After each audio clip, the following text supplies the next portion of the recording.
Good afternoon, HMS Bobcats. Mr. Flato here. Welcome back to another great week at D. Helena Middle School. This week's Bob lesson, something I've been thinking about for a while when I'm out at recess, observing you all in your social realm and your social dynamics, the different groupings of students.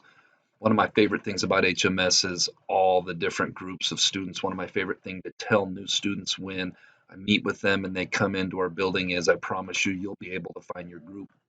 We have a wide, diverse group of kids at our building who, for the most part, are unabashedly not afraid to be who they really are. And that is one of my favorite things. And that's the core of what this Bob lesson is about today. This Bob lesson's a little bit outside of the box. And I was thinking about it for a while, and I ran the idea by a couple of sixth graders last week, and they gave me the go ahead. Yes, you should put it together and do it. So here we are. This Bob lesson is kind of comparing emperor penguins and the way that they act in the Antarctic for survival, and kind of comparing it to some of the things socially some of our middle schoolers do for survival and I'm understanding why we do that. We all do that as human beings. This need to belong, this need to have some people for social survival, but how really that can be a little bit dangerous and some bad things can come from that. How our ultimate goal hopefully is to just be the best version of your authentic self you can be Bob. Everything always comes back to being Bob, being the best version of yourself. So I hope you guys enjoy this. I hope you all have a great week. All right, we are off and run on this week's Bob lesson. Middle schoolers are like penguins. But first, let's be our best this week at HMS. And that's what this Bob lesson is all about, is being our best authentic version of ourselves. Let's be safe, let's be responsible, let's be respectful, let's be a learner. Their only protection from the cold is their parents' brood pouch. But as winter storms set in, this isn't enough.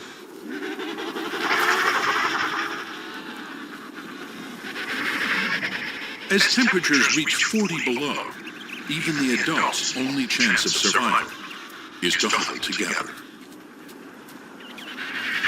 They start to waddle with a single purpose.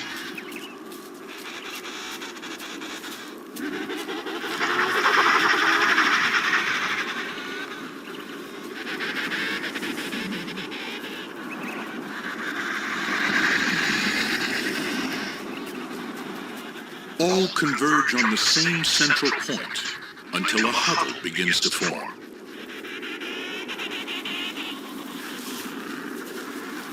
Each penguin must find a place to tuck in.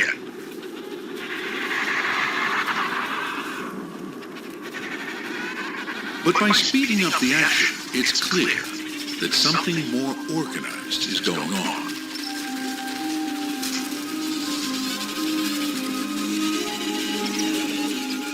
Soon, the huddle numbers thousands, and still more keep coming.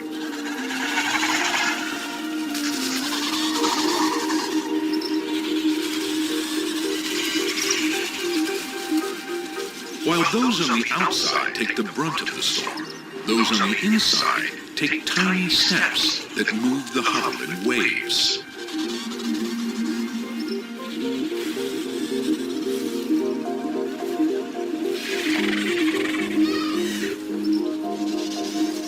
The densely packed penguins continue to shift and rotate from the center.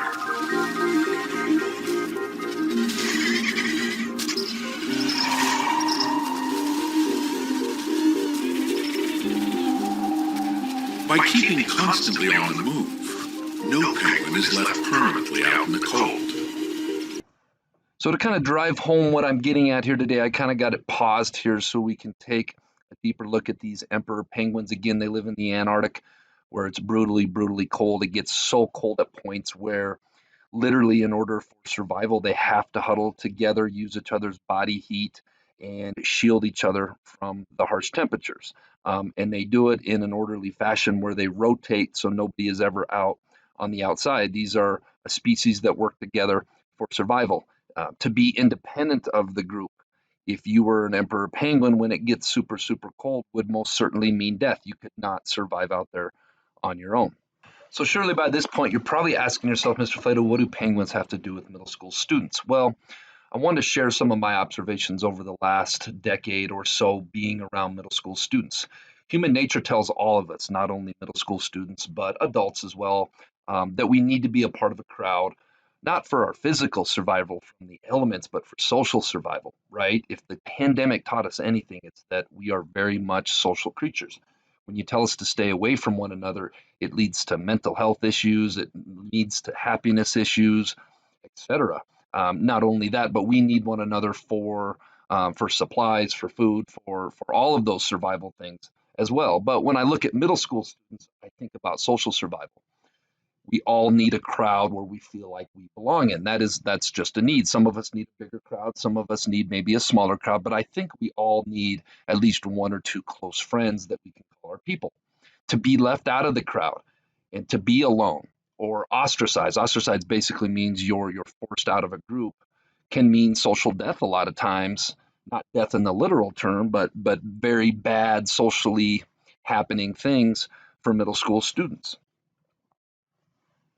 So what is the problem with this? We need social groups, we need friendships, but what are some of the issues with middle school students acting like penguins? Well, this can lead to a lack of originality. And like I said in the intro, we have so many kids. One of my favorite things about HMS is I feel like this is an environment where everybody can just be who they are and be accepted. And this isn't the case at a lot of middle schools. This isn't the case in a lot of parts of society or even parts of the world.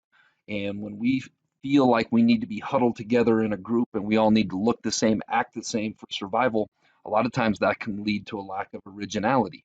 I'm always going to say, be the best version of yourself you can be. That's what we should really strive for in life. This can also lead to a lack of being true to oneself in fear of not being accepted. If I want to be accepted by that group of penguins over there so I'm not left out in the cold, that's a metaphor, then there's a fear that I might not, if I act different or if I don't act like the rest of the group, then there's a chance that I might not be accepted and I might not be a part of the group. That's definitely problematic.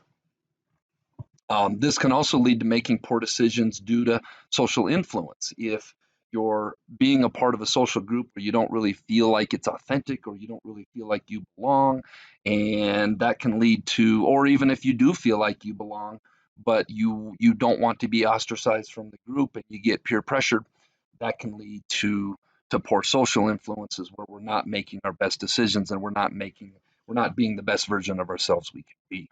So, what should we be striving for? I'm always going to say this over and over again. And this is something that when I was putting this Bob lesson together, I thought about how middle school students really band together and they don't want to stick out and they just need to be a part of a group of penguins so they don't freeze to death out there in the Antarctic. And what you'll start to see as you move into high school and you get a little bit older, which I love it when I start seeing it in middle school, is when kids have the courage to just be the best version of your authentic self you can possibly be, right? Be true to who you are. Now, for a lot of you, you're still trying to figure that thing out. And, you know, that psychosocial stage, they say it goes from 12 to 19. I think it goes longer than that.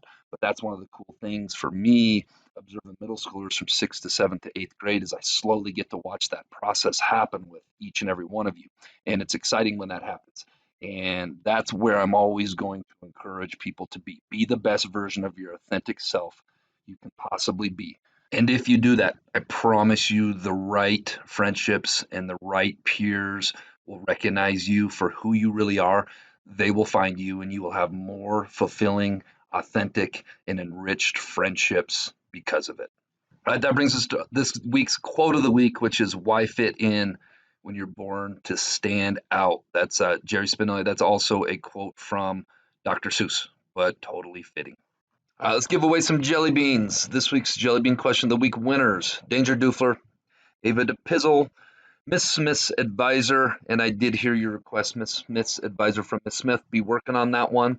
Maisie Parrott and Brian Davenport. The answer to last week's, actually, it was 2 weeks ago's Jelly Bean question of the week.